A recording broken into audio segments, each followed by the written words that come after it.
Today's episode is brought to you by Your Podcast Production. Have you been wanting to launch your own podcast but not sure where to begin? Is time the only thing holding you back? Maybe you're already recording but need somebody to guide you through the production process. Do you have a message that needs to be heard? If you answered yes to any of these questions, then I have just the program for you. Your Podcast Production designs, coaches, produces, and aligns you and your brand to have a successful, enjoyable, and profitable podcast. After launching my own show, I had so many women reach out to me and ask me how I did it. So what did I do? I created something I wish existed. There are many ways to create and launch a podcast, and you want to make sure you do it right from the very beginning. I believe that keeping it simple, organized, and original is the most effective and efficient way to go. Are you ready to start the process? Are you ready to learn more? Visit yourpodcastproduction.com today.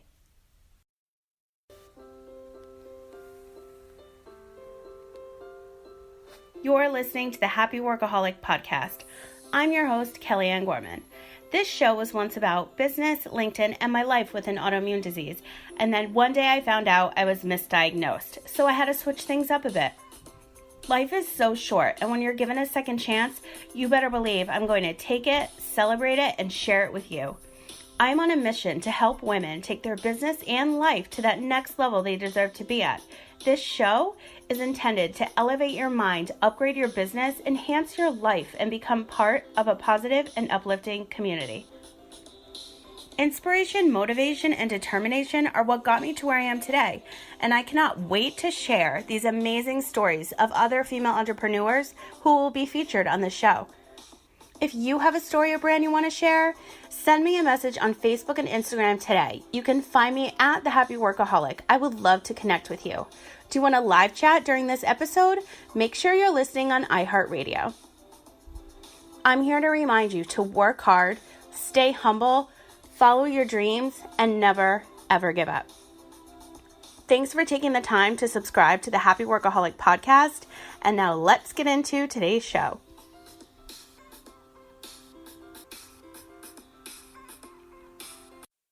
Hey everyone, welcome back to another episode for the I Chose This Life series.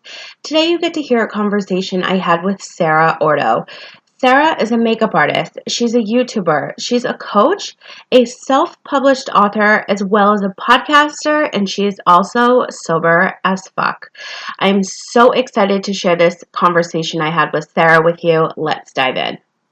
I'm here. Welcome to the show. That was a great intro. I always love when other people intro me because I love to hear what other people see me as. And I'm always like, oh, I love it. It's just like a little ego boost in a way.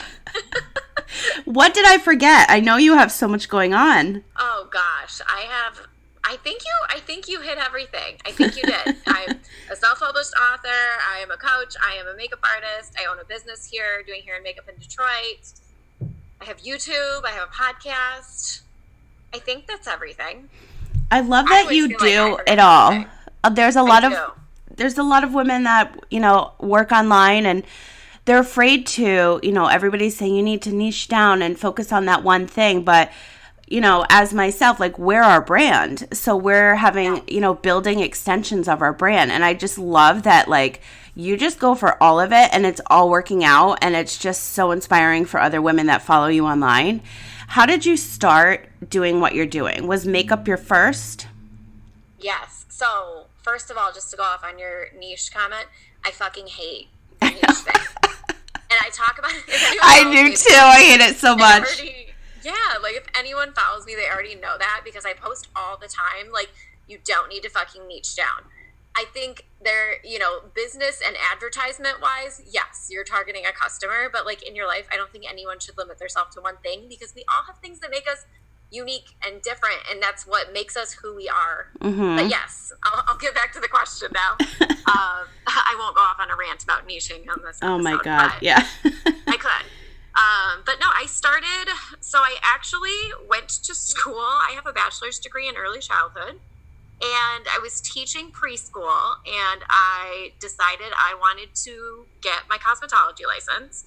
So, typical me fashion, I can do everything at once. I was going to night school. I was going to cosmetology school during the day. I was student teaching already and assisting in a preschool classroom. Like, I just couldn't, again, niche down. Like, I had to do everything. And so I actually left teaching when I started my business, 24 Lux, which is a on-location hair and makeup company here in the Detroit area. And that's what I was doing for a very long time. To be honest, that was my big thing. I did that, and I was already doing a little bit of beauty on YouTube. And that was what I was doing for a while. And the thing that ultimately swung me in this new direction and opened like Pandora's box to everything I'm doing now is that I got sober for almost 4 years ago. It'll be 4 years in May. And congratulations. Thank you so much.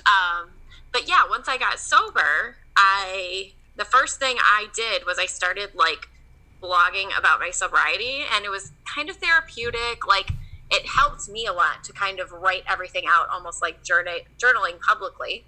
And I ultimately ended up self-publishing my first book called Sober as Fuck after 2 years of sobriety.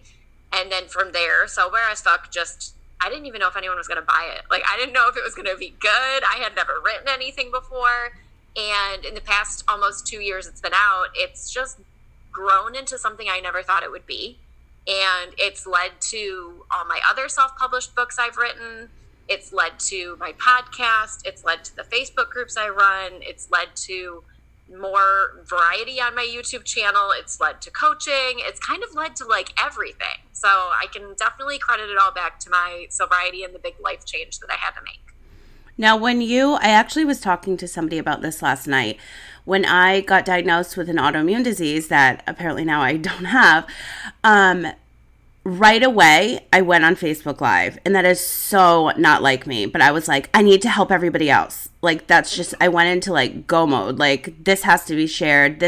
Now I see all these notifications, and I'm like, wow, I was so medicated, like doped up. My face is like skinny and scrawny, and like I'm shaking from all these meds, which I should never have been on, but I leave them there because I feel like I was given this or had this because I was strong enough to, share my story and help so many other people. But when I first got this diagnosis, it was MS, but I went immediately to Facebook Live. I'm pretty sure I cried the first video. So when you decided to share your story, was it that feeling in your gut and you're like, I need to do this now? Like, and you just like did it, and that's how it kind of all started? I had the urge to share, and it's funny because if you go on my YouTube channel, I have all the videos up still. I made a video sitting on my living room floor on my cell phone that I put on YouTube when I was 30 days sober. And that was the first thing I shared about it. And it was like, I knew I needed to share it. I wanted to get it out, but I was also still really naive and scared, and I was worried about judgment. So like, I can see when I watched that video, I was so like naive and uneasy about it, but I was like trying to open up about it. And I started the blog around that time too, but it's funny because I actually did a video at 6 months sober, 9 months sober, a year sober, and now I just do them yearly. But if you watch them in order, I actually have them on my website on sarahordo.com. I have them in order on the like About Me page, and you can watch them all like from start to finish. And when I watch them, like I can see myself like falling apart and then rebuilding through the first year. But in each video, like I start to share a little bit more, and I get a little bit comfortable with sharing more of the details. And it's weird because I can see myself like opening up with it because I knew I wanted to get it out and I knew I could help people. But like I had to go on my own journey to where I was fully accepting of my alcoholism. I couldn't even call myself an alcoholic the whole first year of my sobriety because I almost feel like I was still in denial about it. So it took me so much time, but I knew I should have been sharing it. And once I wrote Sober as Fuck at like a year and a half sober, and I released it at 2 years sober from that whole time frame there. But I can honestly say that like when I put out that book, that was the first time I felt comfortable enough to put every single detail, as ashamed, as guilty, as dirty as I felt, as much as I thought people might judge me, as much as my mother hated that I was putting it all out there for the world to read.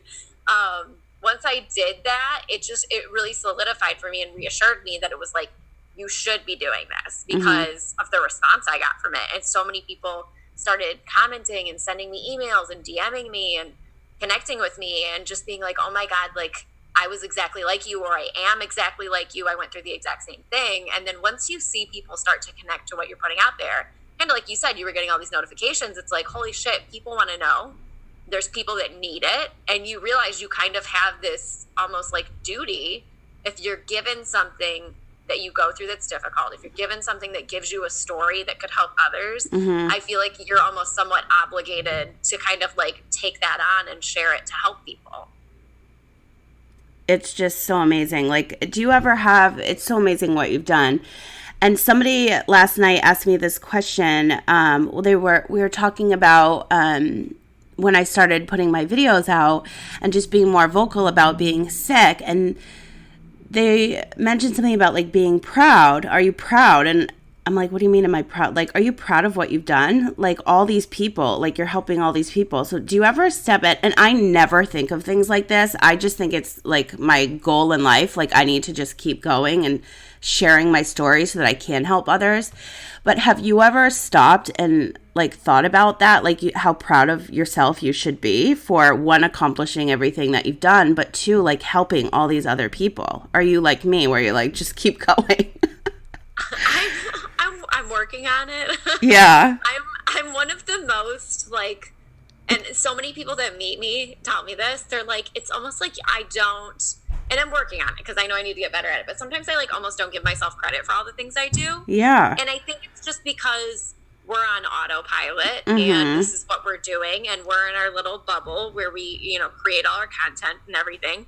And we don't always see the people in person that our books are reaching or our podcast is reaching. You just see like numbers on a computer. You know what I mean? So people always tell me, they're like, you're the most humble, down to earth person in the world. And I do feel very proud about what I've done. I do. I understand. And sometimes I almost have to remind myself because I don't give myself enough credit. Like, girl, you wrote all these books. Like, look at all the stuff you're fucking doing. Like, give yourself some recognition for it. But it's always crazy for me and it makes me feel the most proud. And it's only happened a couple times, but I'm like hoping it starts to happen more often because it was so cool. I literally was at Olive Garden with my mom once and our waitress came over and took our drink order, and all of a sudden she was like, is your name Sarah? And I was like, yeah. And it was near my area, you know, maybe I knew her or someone knew me, or I don't know, like mutual friends. And she was like, oh my God, I told my manager it was you. You're the girl that wrote that sober book and blah, blah, blah, blah, blah, blah, blah, blah. And started like rattling off everything I've done. And my mom was just looking at me like, oh my God. And she was like, I'm so sorry if this is weird. And I was like, no, I was like, this is the first time this has happened. This is so cool. Oh my God. And then you're like, can we have some more breadsticks? Right. I just want more bread. But oh my God. Like that make me feel the most proud because kind of like I said, like I sit here and like I see, okay, like this many books were purchased today. Like, okay, this many people listen to my podcast today. But when you actually like see it in person or you see the impact you've had on someone like with your own eyes, it's always so cool. And it just kind of like brings it to life a little bit more. I love it. What do you think is your biggest motivator that helps keep you going with all of the projects that you're working on? Honestly, the biggest motivator for me, and it's so small and it's not money related, it's nothing like that. I love the random DMs I get the most. Like those are what God, I do too, yeah. Honestly, like, you know, and I know I have so many amazing followers that are so supportive and are there constantly, and I love them so much. Like they're also my biggest motivators. But when I get that DM from that girl that randomly found my sober video on YouTube and sends me a DM and is like, oh my God, I was on YouTube watching things and I really want to stop drinking and I found your video and then I found you on Instagram and I just ordered your book and I'm so excited to start this journey and be sober. Like that is always the coolest thing in the world to me. Like that is the biggest motivator for me, is not, you know, the people that already know me and see what I'm doing, is the fact that I can reach random people out in the world that need help. And that they'll contact me and tell me that like, oh my God, you helped me, you inspired me, you helped me through this, your book helped me through this. And I'm just like, oh, Like, that is why I do it. And they're not already following you. So you have YouTube and you have your podcast, and we don't know who's listening and watching. And then when you get that direct connection, you're like, oh my God, like, this is why I'm doing it. Yes, absolutely. Oh my God, I love it. I think that your next book should be Proud as Fuck. Don't give me any ideas. I'm going to see you on Instagram stories starting that new book this weekend. There it goes. No, I always have, like, I swear to God, I always have at least, like, 3 book ideas at a time. And then I'm like, oh, damn it. Like, too many things. Got to, like, focus one at a time, start writing one, because otherwise I'll get scatterbrained in a million ideas. I actually started writing a book about my life, God, like 5 years ago. And I started it off with, well, it came from journal entries. So I was using my journals, which oh my God, it's like a library. But then when I got sick, I started that's kind of what turned how my podcast started. So now with everything happening, everybody is saying to me, like, you should write a book. So what do you think, what advice would you share to somebody that is in this, in a situation where they have a story, not in a situation, but they are ready to write a book and they obviously want to self-publish it. Like, what advice would you give to that person? Because I've spoken to so many women online and they're also writing books and they haven't hit that phase yet. They're just writing. Right. Don't try to do it in 4 months like I did the first time, because I thought I was going to have a fucking mental breakdown. I got this idea. I was like, I want to put it out on my 2-year anniversary, and it was literally 4 months away. And I was a psycho, and I did it, and I don't know how I did it. But I would definitely tell people, like, be patient, do your research. It's going to be hard, but it is very possible. Anyone, if they really want to, can totally write a book. Google and YouTube were, like, my best friend when I was figuring it out a couple years ago, because there are a lot of resources on the internet that make it easier. And now there's honestly even more of them now that self-publishing is more popular. But yeah, I would say be patient. It's going to be really fucking hard. Just know that from the beginning.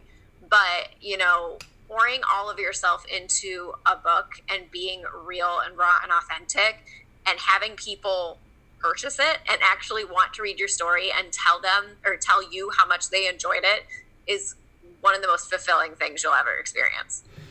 Now, the next book that you had, what was the time frame that you had on that one? Oh, God. I literally started... Okay, so Sober as Fuck was released in May of 2017. Yes, 2017. And I started writing Inner Bloom and released it around the holidays. So I was a lunatic again. I did give myself a little bit longer, but honestly, I was single and I was still, like, getting comfortable in my sobriety. So I spent a lot of time at home by myself, and I think that's how I was able to do it. That's the... I was single, I didn't have kids, so I could be that lunatic. I feel like that's maybe one of the downfalls of being such a creative type, is that when you get that idea and you have that fire, like, you literally can't stop until the project is complete. You cannot. No. I would work on my laptop in bed until, like, 1 a.m. until I was going to sleep. Like, you fell asleep. I've fallen asleep on my computer a couple times, which is so and sad. And then I would get up and do it again. Mm-hmm. Exactly.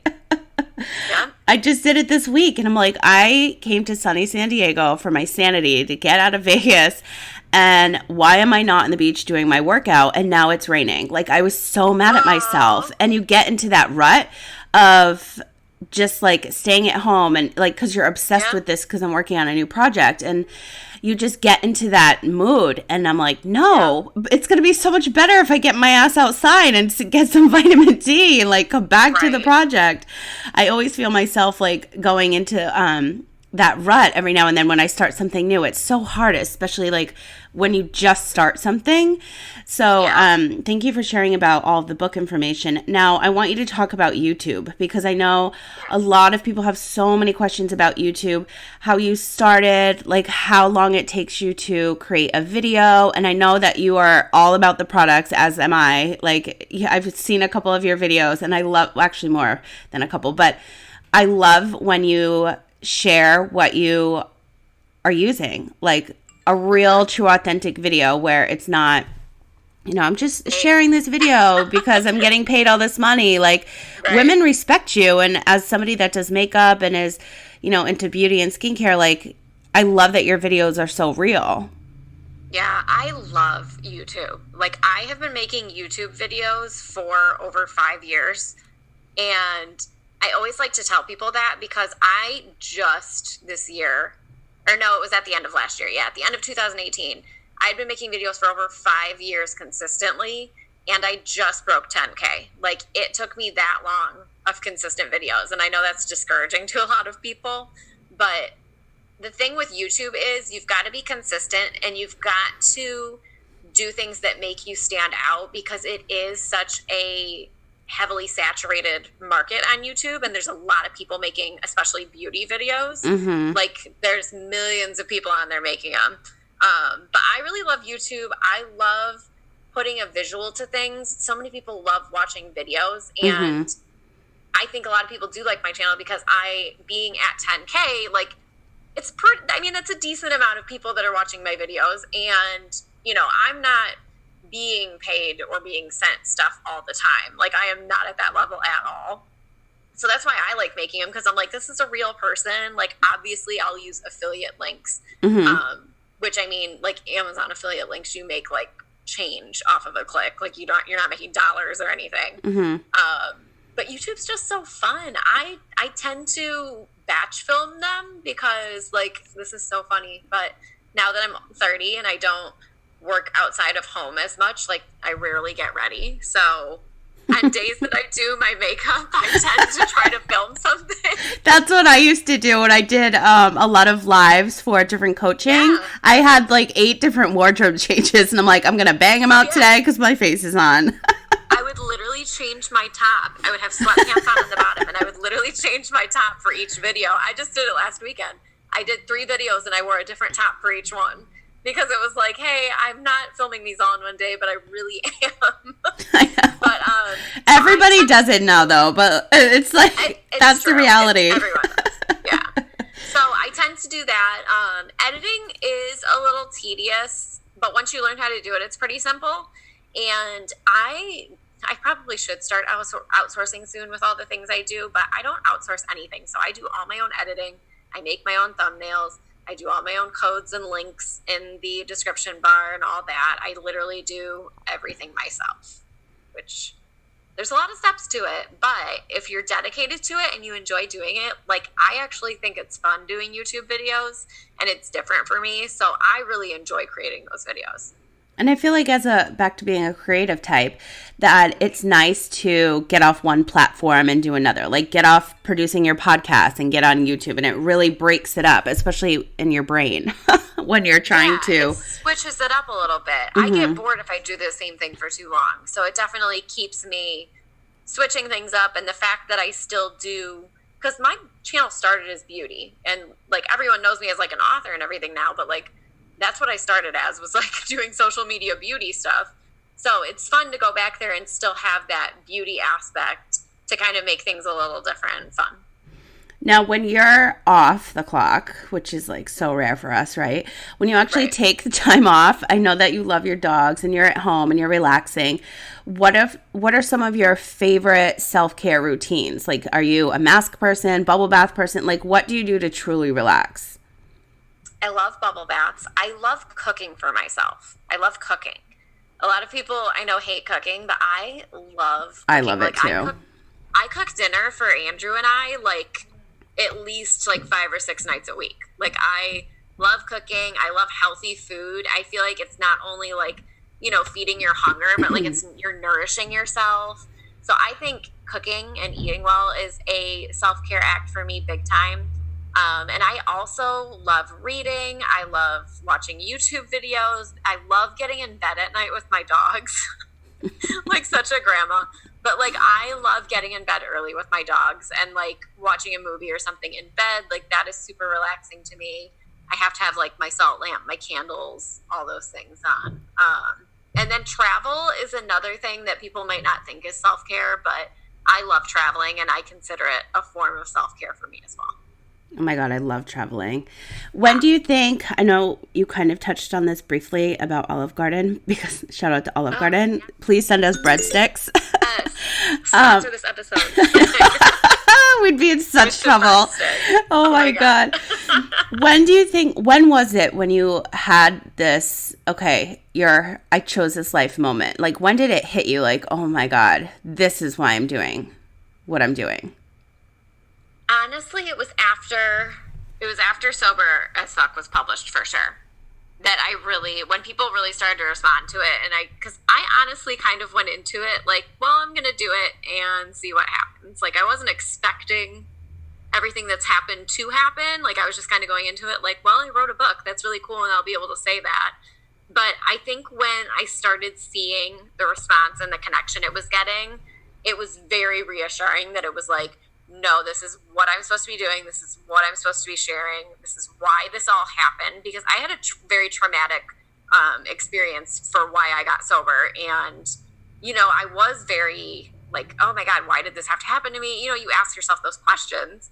And definitely when Sober started getting a response, it was like, okay, I was meant to go through this because I could get through it and I could handle it, and then I could turn around and help people with it. So that was definitely my, like, this is exactly where I'm supposed to be moment. I love that. Now, what advice do you wish that somebody had given you before you started everything that you're doing right now? Oh gosh. Or what advice could you give somebody? What advice? Because I know that you do a lot. So just being an entrepreneur, let's just say that. What advice do you wish that somebody gave you? Or rather, what advice would you give somebody that's about to step into what you're starting, what you've already created? I think I would definitely say to still have boundaries and live your life. Because that's something I've had to learn how to do this past year, because I was a workaholic and I was not like in a healthy way where I was working constantly. And I also placed a lot of value on, like, how do I want to word this? I placed a lot of value on the results. So like, if things weren't doing well, if I didn't sell a lot of books one week, if people weren't listening to my podcast episodes, I got very reliant on like checking numbers at one point. And I really started to notice like the toll it would take on me as well. When I felt like things weren't going well enough, it gave me this weird urge that I had to do more, that I wasn't doing enough. And that in turn kind of relates to the whole like still live your life thing, because I would dedicate like an unhealthy amount of time to my work where I wasn't, able to have the relationship I have now. And I wasn't able to enjoy my life as much as I do now. And I really had to like set up boundaries between work and life, which I will say this past year I've done much better at. So I definitely would say that, like, keep your boundaries, make sure you still live your life outside of your work, and like be aware of what you're doing. And don't let the results and the numbers and the likes and the comments and the followers dictate how you feel about how you're doing. I agree with all of that. And I love that you shared that. Like, stop looking at the numbers, stop looking at the likes. It's not about that. I remember I read an article, I think it was an Entrepreneur a couple years ago, and they were saying that it was around the time when Facebook pages were going to take away the numbers. So you would never know how many likes there were. Like, it doesn't matter. Just continue to share your story and your marketing and your message. And it really made me think. And I think that's when I stopped looking. Yeah. It's very easy to get almost like addicted and like reliant to like seeing those things go up. And what I do is on the first of every month to track my growth, I have an Excel spreadsheet and I track my stats and my downloads and all of that just for my growth. But that's the only time I look at it now. Yeah. No, that's good. Just to keep myself organized. Now, Right. working from home, I know that we can totally be in our casual clothes and like living our best life. Yeah. How are you the most productive, and do you time block? Like, what's your work schedule like? I am the most productive in the morning, and I know that for a fact. I can literally tell you like the time of the day I'm going to start getting distracted and not work on things well. Me too. I literally, like, around 12, 1 o'clock is usually when I'm like, okay, I'm not even focusing, I'm done. So I find that morning is huge for me. So I don't sleep in. I don't set an alarm, though. But my body just kind of naturally gets me up around 7 every day. Just, like, every day. I literally wake up at, like, 7 o'clock every day. I just have my internal clock very set, I guess. So I definitely, like, get up. I do everything with the dogs, take them outside. I make my coffee. But then I try to dedicate, like, a solid couple hours in the morning to getting the work done that I need to do. Because I find that is the time I'm undisturbed. I'm not dealing with all my shit for the day yet. I make my list of what I want to accomplish that morning and what I want to get done, what I need to do for the week, and figure out what needs to be done today, what can be pushed off.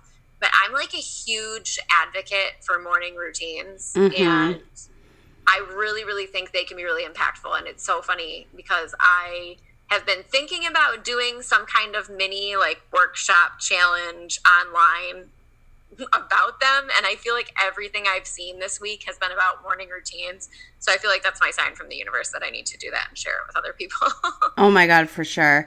Now, for me, I have to, if I'm doing podcasts, I usually do that on one specific day. If I'm doing something else, that's another day, and that's just how I'm better and how my brain works. So when you have YouTube and you have your podcast, and if you're working on a course, do you designate, like, say, for example, Monday through Friday? So are you designating specific days for one project, or are you really good with time blocking and like, okay, in the morning, I'm going to focus on editing these videos. In the afternoon, I have some recording to do. Like, what are you best at? Honestly, I probably should be more organized than I am. I do find like I started the list thing this year, and that's really helped keep me organized and get a lot more done. But I do find that I jump around a lot. I don't like rules, and I don't like boundaries. And so you just get it done, like what's on your list, and like bang it out. Because sometimes there's even times where I'm like, okay, like my podcasts always go up on Sunday mornings, so I'm like, okay, I should edit them on Thursdays. And sure enough, like the other day, it was, I don't know, it was like 4 o'clock. I had gotten everything done for the day, and I had some extra time, and I was like, you know what, I'm going to fucking edit it today and just get it done. So I find that I don't stick to rules well. So I don't specify days for things. I probably would be maybe a little bit more productive if I did, but I just don't like feeling like I have to do certain things on certain days. But that might change, you know. I know, I might need to do that one day. That's the bonus of, you know, running our business online and working from home. Like, we have the opportunity to be able to do that. So I always just like to ask, because so many other female entrepreneurs they're just so different. So I always like to have them share their schedules and how they work, because we're just all so different, but it always works, right? Yeah, I think whatever works for you is going to work for you, and everybody may not agree with it and may not be the same, but you've got to do what's going to help you get ahead the most. Mm-hmm. For me, mornings for sure. Have you ever seen on Instagram before 5 a.m., the handle? No. Oh my gosh, I swear, like, they should sponsor all of my shows. His name is Joe Duncan, I believe. I think his handle's I am Joe Duncan. I'm pretty sure he's in Australia. So he has a ton of motivating quotes on Instagram. So before 5 a.m. is he wakes up at 4:50 every day. And he does a lot of challenges. So I started doing them a couple years back, and I'm like, oh my God, like 10 a.m. came around. I'm like, I literally just banged out a day's work. Like, this is amazing. Yeah. But it's hard to keep that up. And I was living in Vegas. So like if I was out till, 11 or 12 or 1 with a client working, like those mornings were rough, but I did do it. Yeah. So I was proud of myself. So when you hit a goal and a milestone with your book, and obviously not the numbers, but when you launch a new book and your podcast went out, like what are you doing to celebrate your success? What's your go-to? Yeah, I'm huge on celebrating things. Well, obviously, if I can plan a trip, I will. Exactly. Perfect. Yeah, I always do. It's funny because we always, with my hair and makeup company, obviously being in the Detroit area, like it's winter, it's cold. There's not as many weddings in the winter.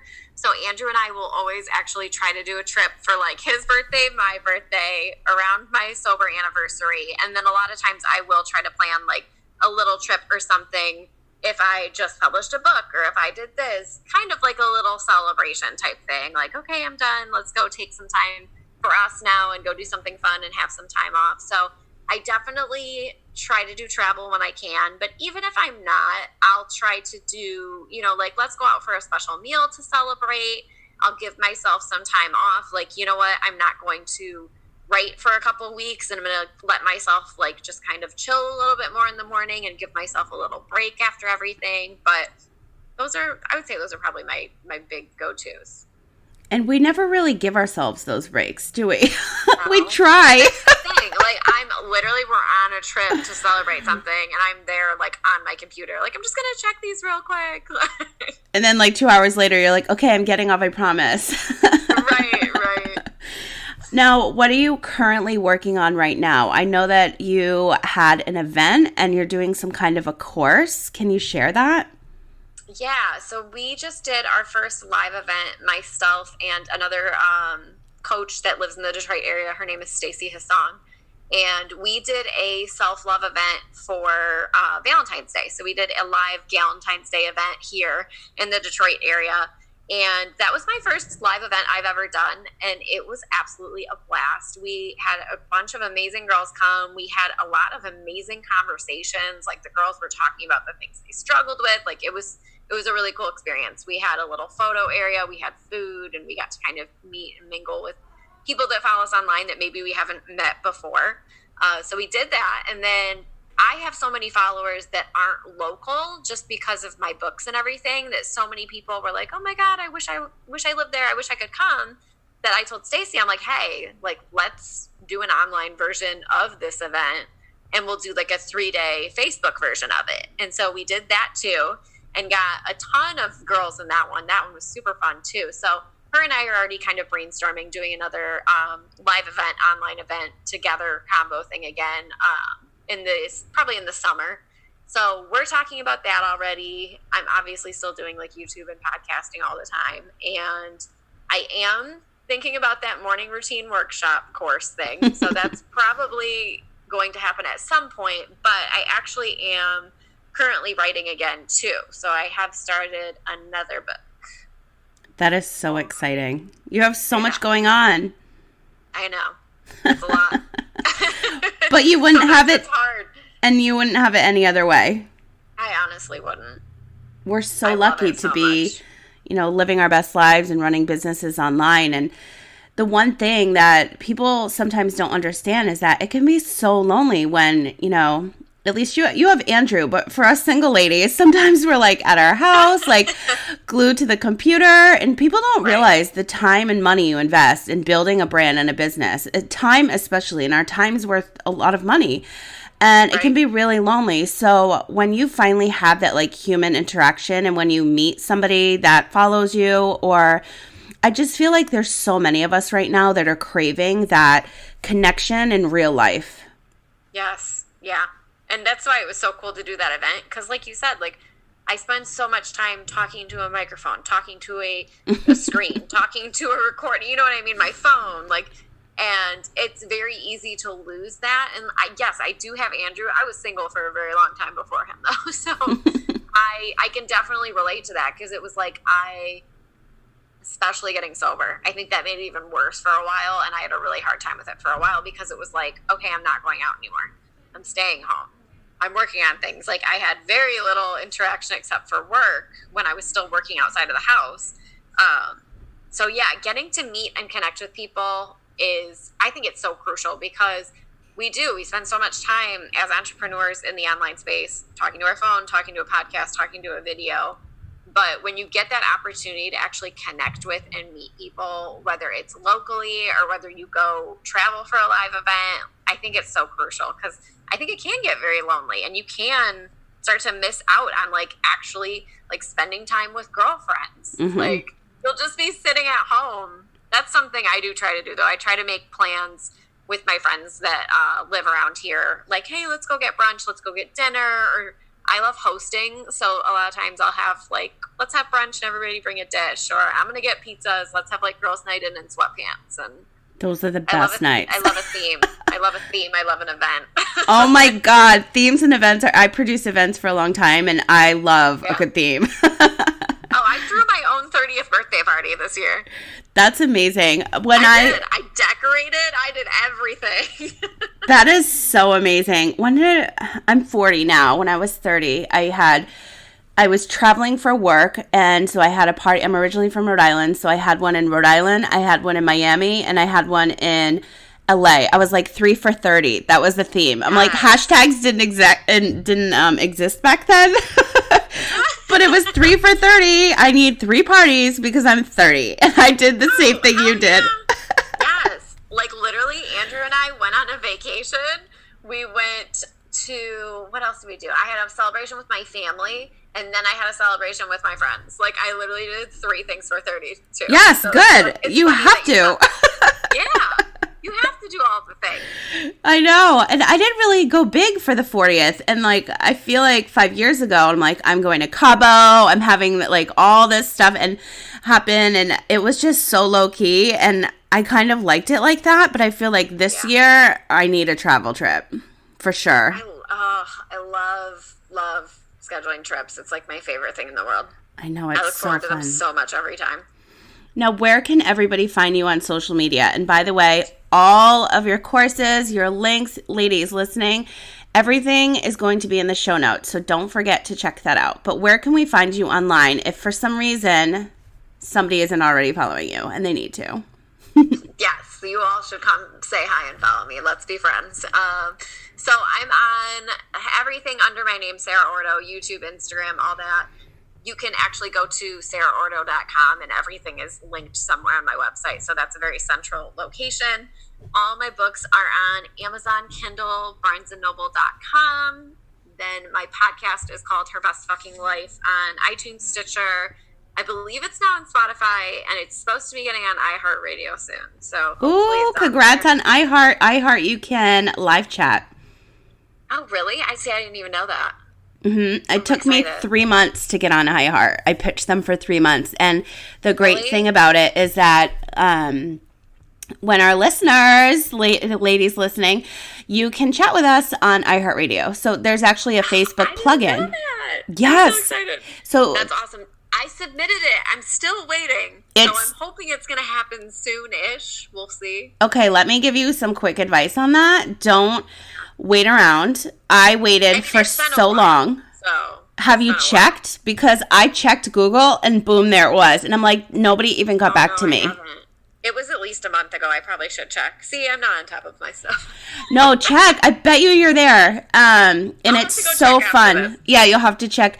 So when people are, when you have somebody listening to your podcast, your listeners can chat with you live through their Facebook plugin. So it goes directly into your Facebook message.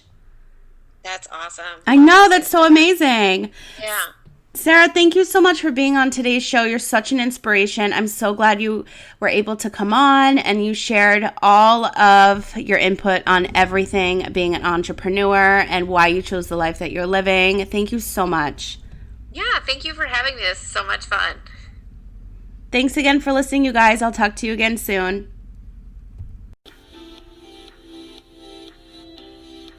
Thank you so much for listening to today's show. If you liked this episode, please share it with someone who you feel needs to hear this message. And don't forget to tag me at The Happy Workaholic on Facebook and Instagram so I can feature you on my stories. And if you have 2 minutes and listening on iTunes or Apple Podcasts, I would love it if you could leave me a review.